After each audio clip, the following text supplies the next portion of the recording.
Hi everyone, welcome and I'm glad to see you on my lecture on the subject Тілдік қарым-қатынас мәдениеті бойынша практикум.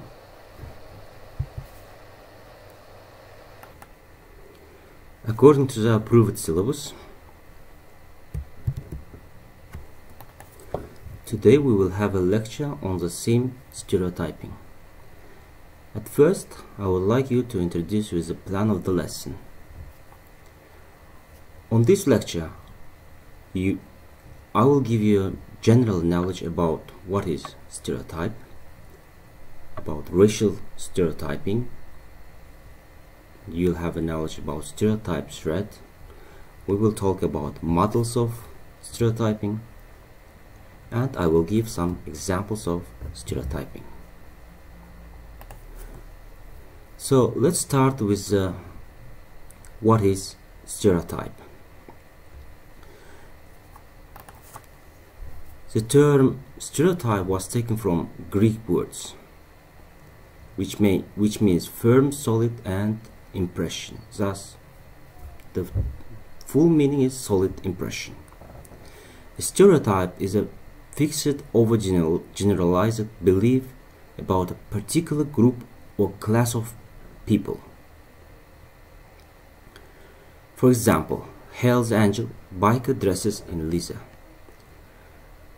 So outside of printing, the first mention of stereotype was in 1850 as a noun that meant image perpetuated without change. However, it was not until 1922. The stereotype was first used in the modern psychological series by American journalist Walter Lippmann in his work Public Opinion. In social psychology, a stereotype is a thought that can be adapted about specific types of persons or certain ways of doing things. These thoughts or beliefs may or may not accurately reflect reality. One advantage of a stereotype is that it enables us to respond rapidly to situations because we may have had a similar experience before. And disadvantage is that it makes us ignore differences between individuals.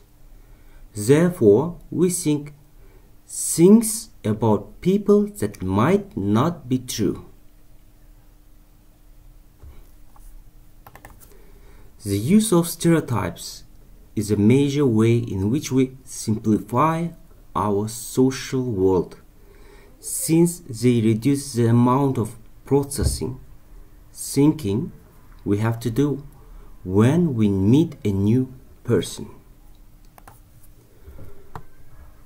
By stereotyping, we infer that a person has a whole range of characteristics and abilities that we assume all members of that group have.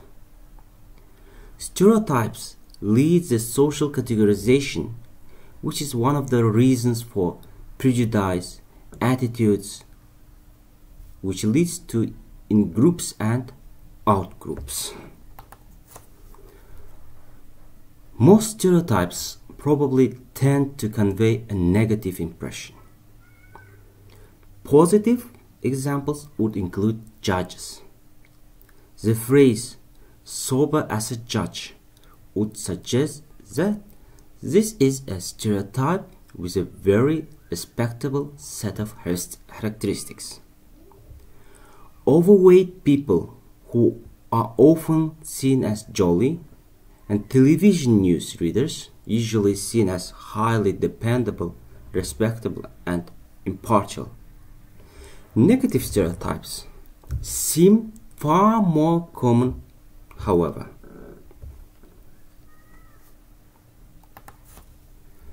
Whenever we don't have a good understanding of a subject, say of people or countries, then we tend to make assumptions about them. Stereotype is nothing but those assumptions that have become common knowledge. Whenever you make judgments about people without knowing them, you are stereotyping them. And stereotyping makes people generalize things. More often, they are all false assumptions. Though there are both positive and negative stereotypes, the majority of them are offensive. People generally stereotype out of bias against a particular group of people or religion. Stereotyping becomes a way of conveying their dislike. Of course, stereotyping stems from a commonly held view of a particular group or race.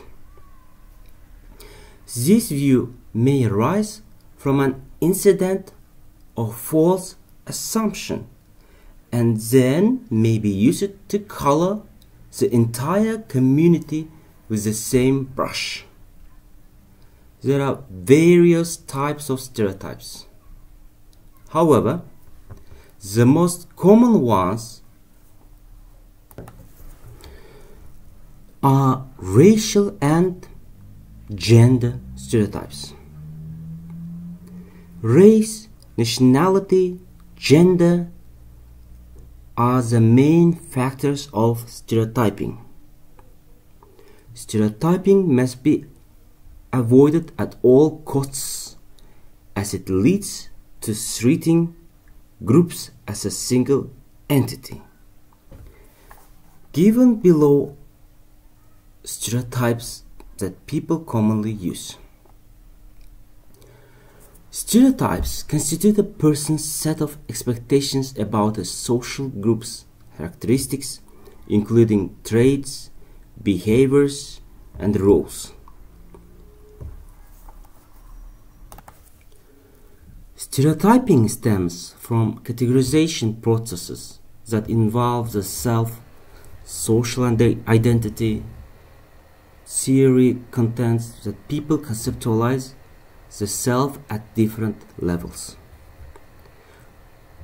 So, at each level of abstraction, the corresponding identity, personal, social, or collective self is salient with reference to each, varying by context. So stereotypes are almost always used in a negative way. So a stereotype is an ordering process, a shortcut, reference, the expressions of values. Finding some truth in the original meaning of the term stereotype could change the way we think about it. It is a bold step in the right direction.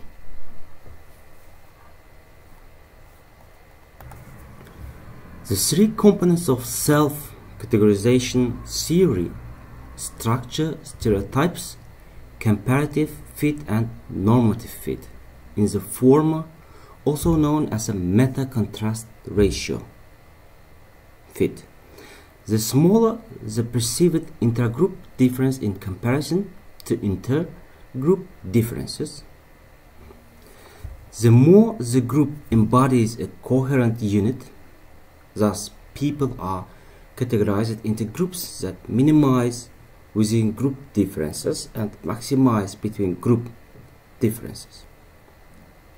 Furthermore, normative fit requires that these differences both within and between align with the perceiver's normative beliefs about the group that the group fits expectations.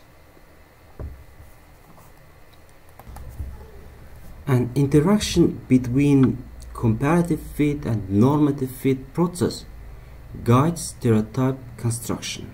Under the first principle, within group variability decrease, increasing perceived homogeneity between group members. Under the second, perceived group categorize, reflect a perceiver's expectations about that group or the content of normative beliefs. A two-dimensional framework inherited from person perception literature illustrates the content of stereotypes.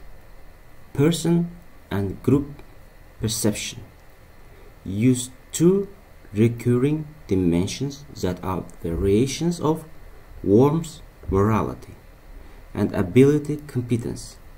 One example, the stereotype content model argues that stereotypes immediately answer two key questions for the perceiver. Do out-group members intend good or ill toward me and my group? And are they able to act on these intentions? The answers to these questions produce stereotypes in four quadrants. The first one is ambivalent, or we can call it cross-dimensional stereotypes.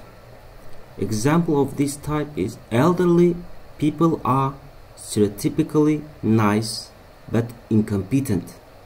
Rich people are stereotypically competent but not nice. Stereotypically neither warm nor competent.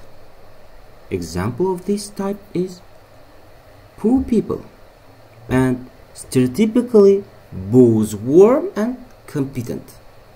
Example, middle class.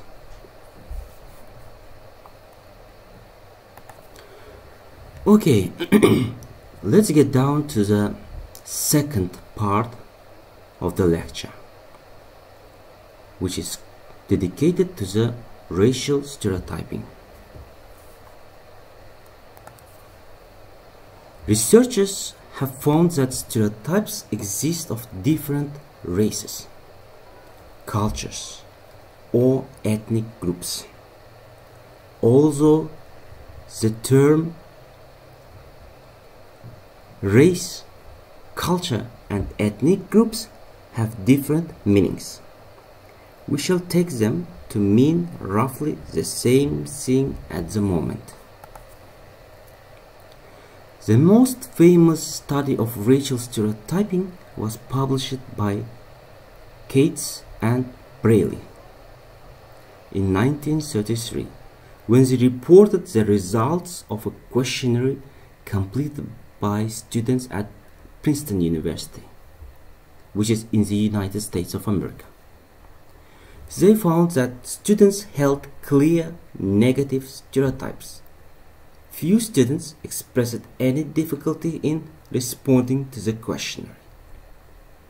Most students at that time would have been white Americans, and the pictures of other ethnic groups included Jews as shrewd and mercenary, Japanese as shrewd and sly, and Negroes as lazy and happy-go-lucky, and Americans as industrious and intelligent. Method of this questionnaire was used to investigate stereotypes. American university students were given a list of nationalities and ethnic groups, and the results, there was considerable agreement in the traits selected. And white Americans, for example, were seen as industrious, progressive, and ambitious. Participants were quite ready to rate ethnic groups with whom they had no personal contact. And not surprisingly, racial stereotypes always seem to favor the race of the holder and belittle other races. It is probably true to say that every ethnic group has racial stereotypes of other groups. So some psychologists argue that it is a natural aspect of human behavior which can be seen to benefit each group because it helps in the long run to identify with one's own ethnic group and so find protection and promote the safety.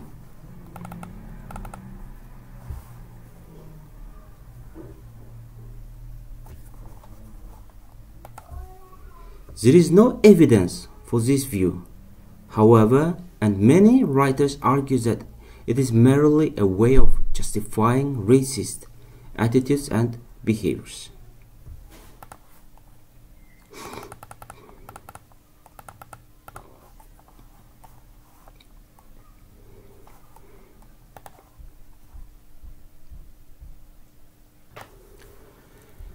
So let's discuss how stereotype threat works.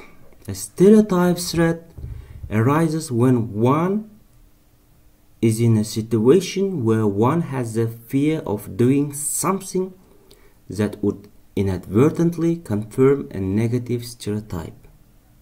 It is cued by the mere recognition that a negative group stereotype could apply to you in a given situation. It is important to understand that the person may experience a threat even if he or she does not believe the stereotype. Simply, in the context, the person perceives that the stereotype is a plausible characterization of himself or herself by others. Stereotype threat is a situational predicament in which people are or feel themselves to be at risk of conforming to stereotype about their social group. It is purportedly a contributing factor to long-standing racial and gender gaps in academic performance. Since it is introduction into the academic literature, stereotype threat has become one of the most widely studied topics in the field of social psychology. Situational factors that increase stereotype threat can include the difficulty of the task, the belief that the task measures the ability and the relevance of the stereotype to the task. Individuals show higher degree of stereotype threat on tasks they wish to perform well on and when they identify strongly with the stereotyped group. These effects are also increased when they expect discrimination due to their identification with a negatively stereotyped group. Repeated experiences of stereotype threat can lead to a vicious circle of diminished confidence, poor performance, and loss of interest in the relevant area of achievement. Stereotype threat has been argued to show a reduction in the performance of individuals who belong to negatively stereotyped groups. Its role in affecting public health disparities has also been suggested. Okay, let's get down to the models of stereotyping.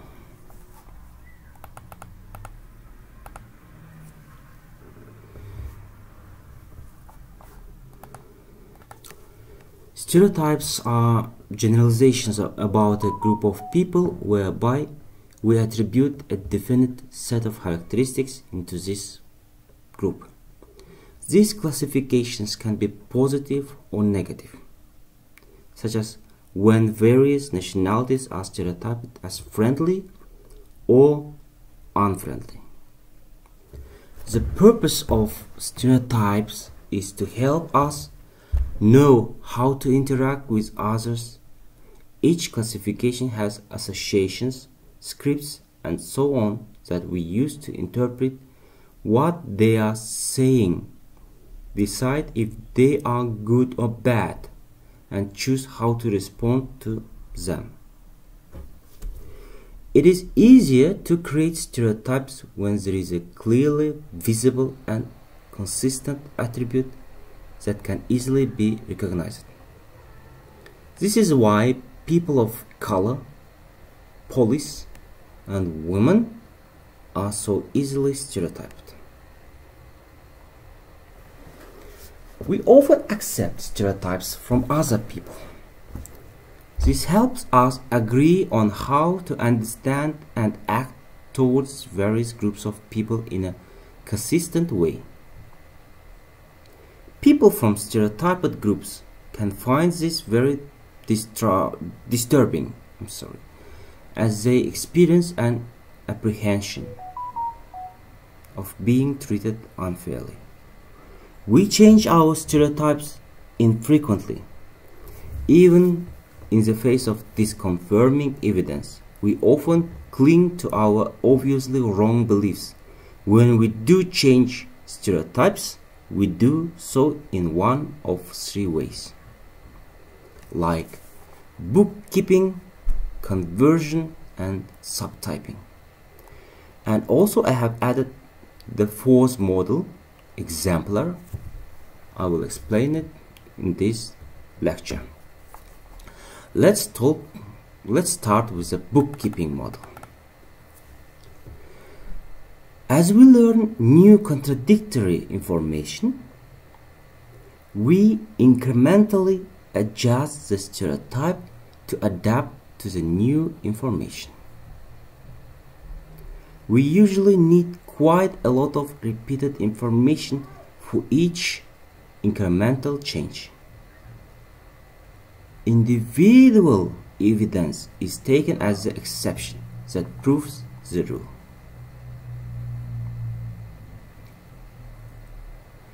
So you can see that the single instance are small changes, accumulations are large changes. The next model of stereotyping is conversional model. We threw away the old stereotype and start again. This is often used when there is significant disconfirming evidence. Highly salient instances of inconsistent information change a stereotype. The next model is subtyping. In this model of stereotyping, we create a new stereotype that is a subclassification of the existing stereotype, particularly when we can draw a boundary around the subclass. Thus, if we have a stereotype for Americans, visit to New York may result in us having a New Yorkers are different subtype. We often store stereotypes in two parts.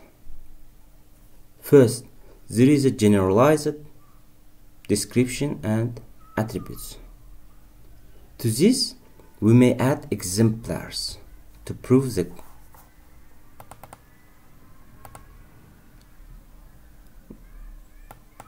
exemplar model. Okay, we are talking about this one. In this model of stereotyping, we try to prove the case, such as the policeman next door. We may also store them hierarchically, such as black people, Africans, Ugandans, Ugandan military, etc., with each lower order inheriting the characteristics of the higher order, with additional characteristics added.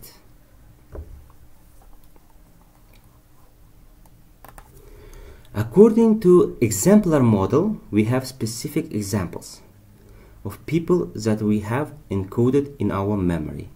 If we have to give an evaluation of a group, then we retrieve our representations of these specific people and base our judgment on these exemplars. Stereotyping can go around in circle. Men stereotype women, women stereotype men. In certain societies, this is intensified as the stereotyping of women pushes them together more and they create men as more of an outgroup. The same thing happens with different racial groups such as white, black. Stereotype activation is the degree to which a stereotype is accessible in the mind, degree to which it is salient. Stereotype application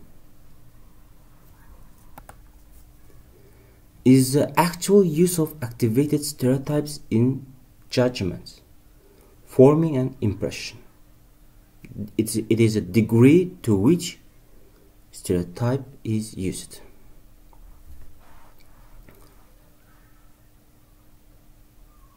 So what factors can influence stereotype activation? Amount of exposure to the stereotype, the kind and amount of information that the perceivers encounter, the perceiver's motivational goals, examples, protecting one's self-esteem or self-image.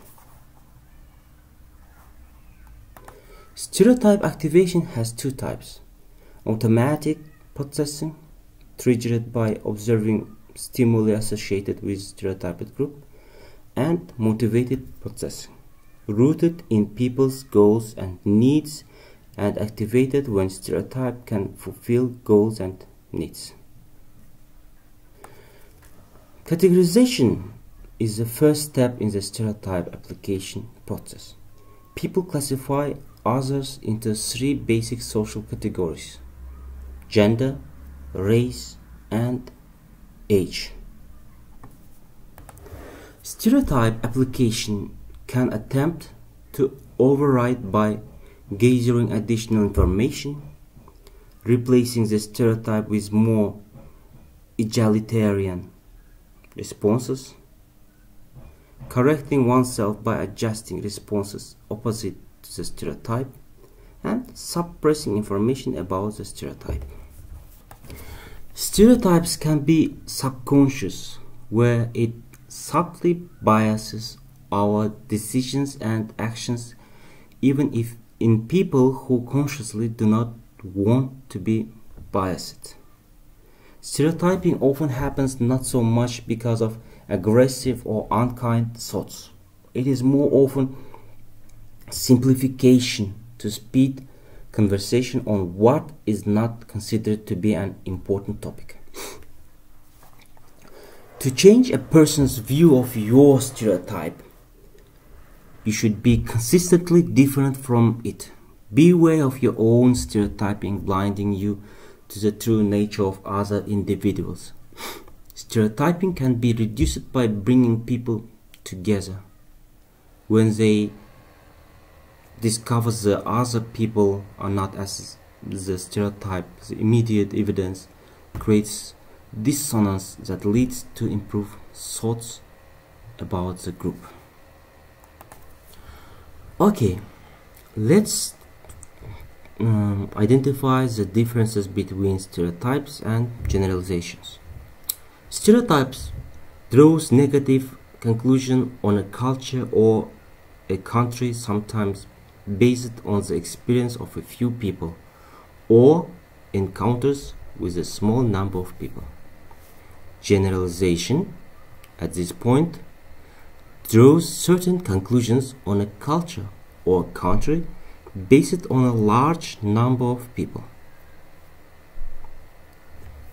Stereotypes makes a judgment rather than provide useful information on customs and behaviors. When generalization may be helpful to understand certain customs or behaviors. Stereotypes often express with the term all and always, while generalization often expressed with the term many, some, and often. Stereotypes sometimes based on personal opinions and misinformation. Generalization usually provides the observable, behavior leading to the generalization. In this part of my lecture, I will try to give you examples of stereotypes. The effects of stereotyping increase concomitantly with prejudice. Stereotypes along with prejudice strongly predict discrimination, so prejudiced perceivers are much more likely to act on their prejudice to negatively stereotyped groups. Stereotypes reach beyond themselves.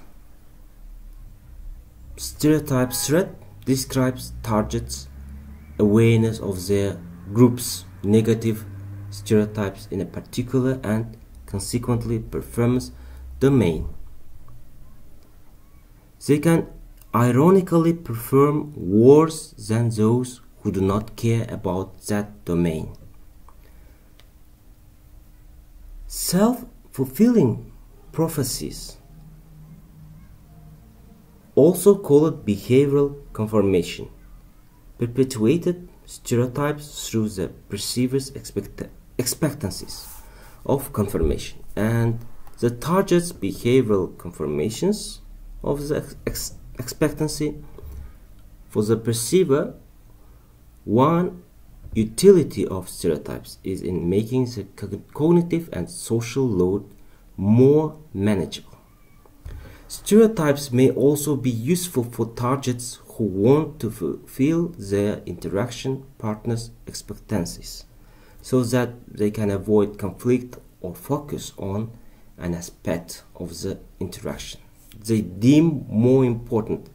The process, however, perpetuates stereotypes in society.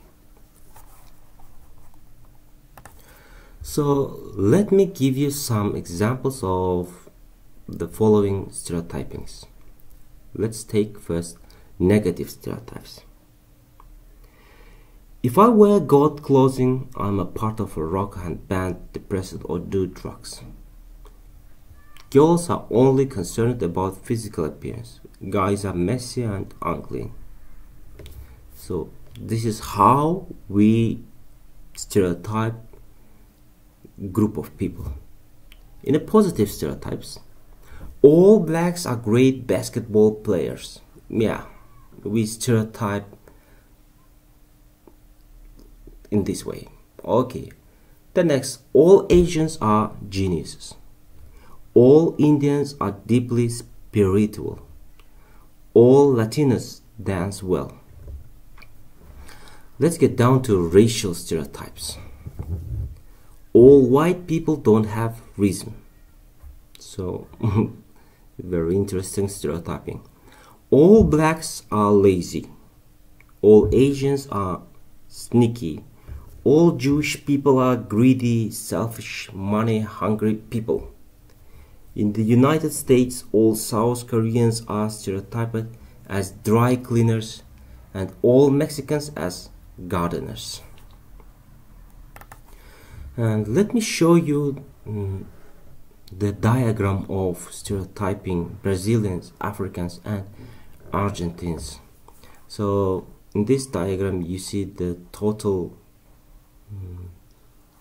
scores of each stereotyping of that three nationalities. For example, Brazilians are thought hardworking, materialistic, insincere, ambitious, aggressive, untrustworthy. According to this diagram, Africans are the most hardworking ones. According to the materialistic one, so Brazilians, and so on. So you can observe the stereotypings in this diagram. Okay, let's talk about gender stereotyping.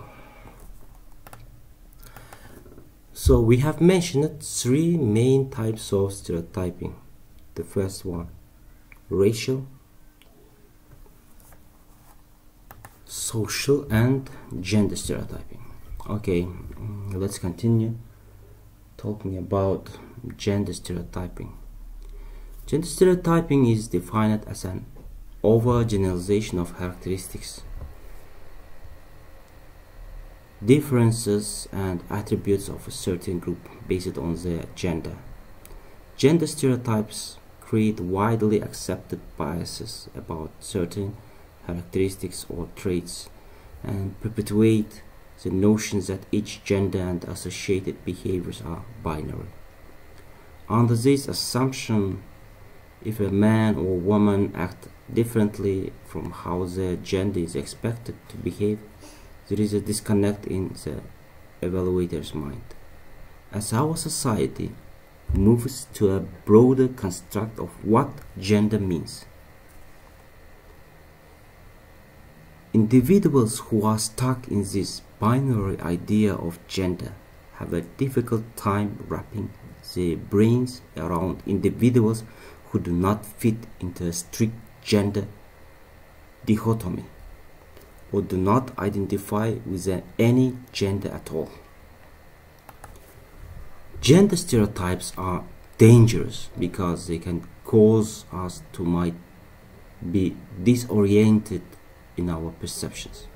When individuals do not conform to our gender stereotypes, the result can lead to discrimination and unequal or create unequal or unfair treatment. Certain persons who choose to defy people's assumptions about his or her gender. We are easily thrown in terms of our interactions with others, for whom our brain has not been programmed to stereotype to some degree. This is because stereotyping enables us to make sense of the world.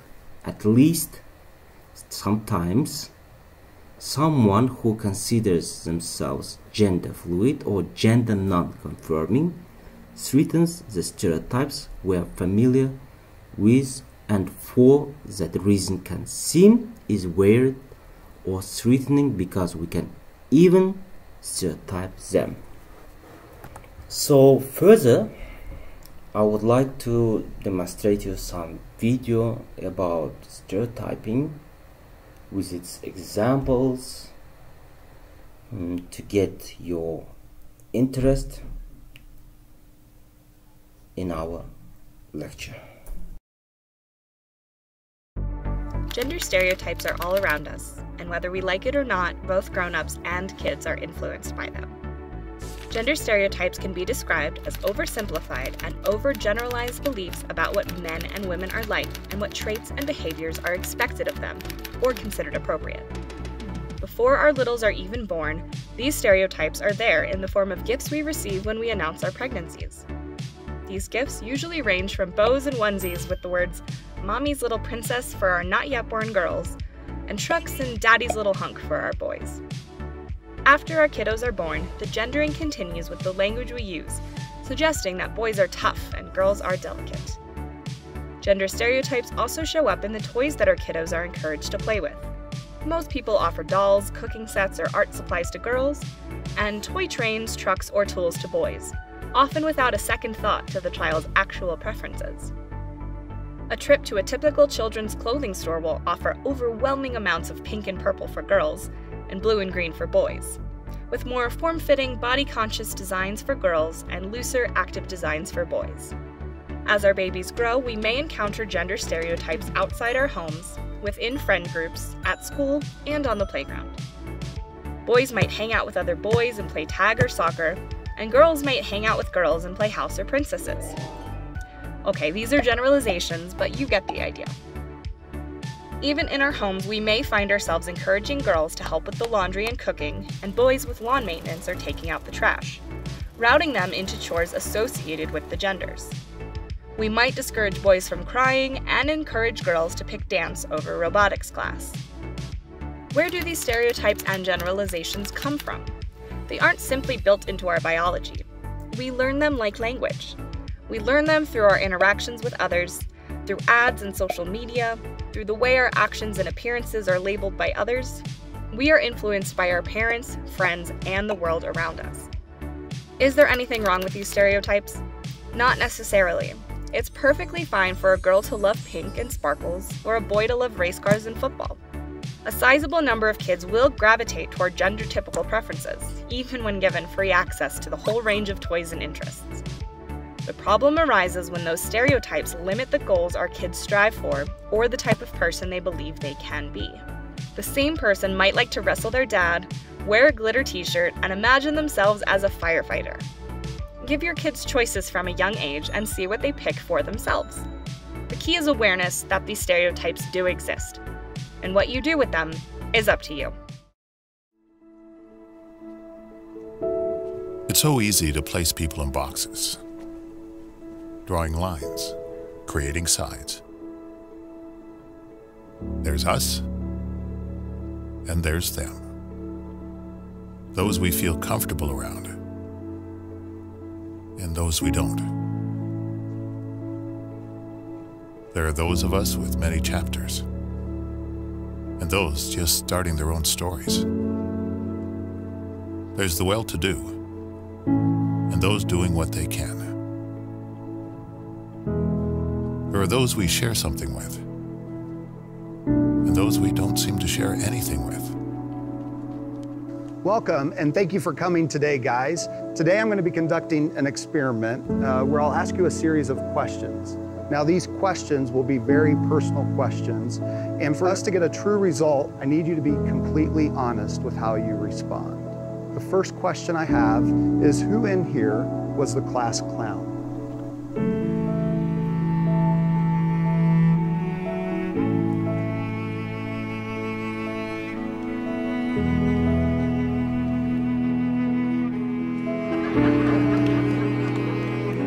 Who is never on time?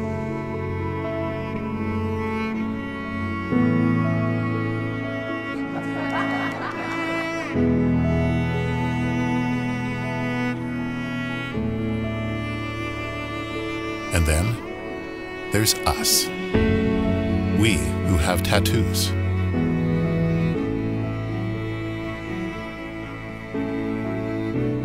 We who feel lonely.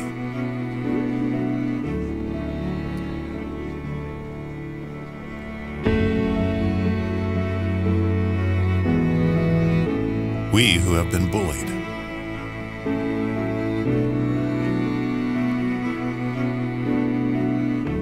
We who have bullied others.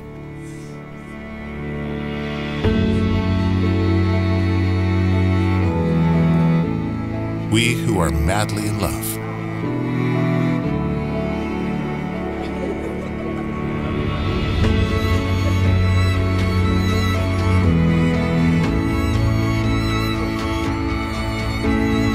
We who have overcome great adversity.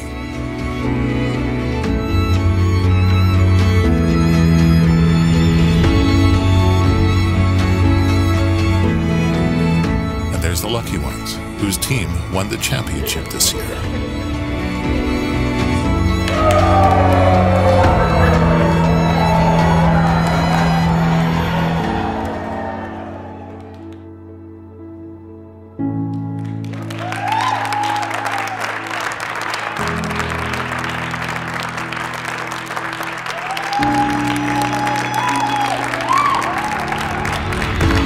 We who beat cancer.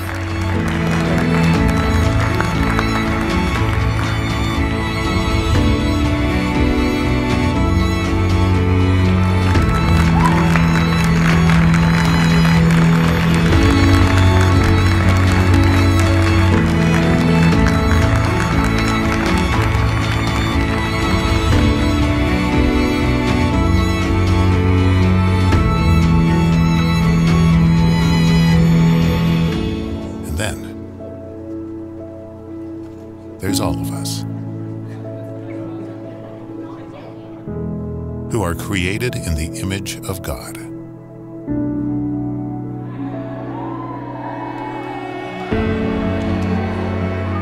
And as one body, we stand together,